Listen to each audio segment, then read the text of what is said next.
The Vernacular Train project really came out from the forged and ongoing research in regards to this idea of communality in difference. We brought together 50 plus artists working in a really diverse range of medium, from video through to Web 2.0 through to interactive computer-based works, in an exhibition for the Songjiang Art Museum.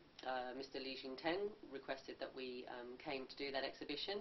Once again, we were the first Western curatorial team, and it was the first new media exhibition, so running alongside just putting this large show together was again all the collaboration and mentoring work.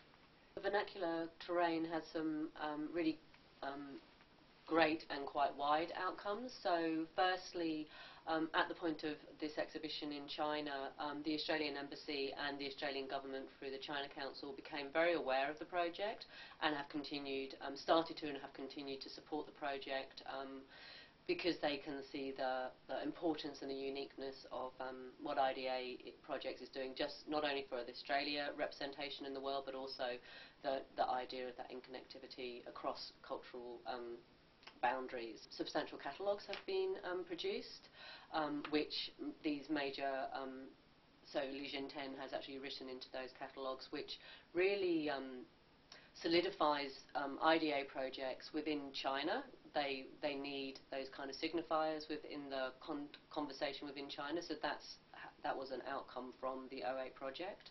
Again, the research basis for the Vernacular Terrain and IDA projects per se is very much a practice-led methodology. I would summarise the experience of the Vernacular Terrain as an extension of my curatorial skill base to walk into a extensive exhibition space and be asked to curate over 50 artists' works into a show that functions on a dialogue that is both a kind of a very specific and a very open and wide dialogue was a real challenge. And to work with the curatorial team there, who hadn't had any experience with new media work but had some really great and strong ideas about how the idea of the Vernacular Terrain made sense to them, was a really enriching and dynamic experience.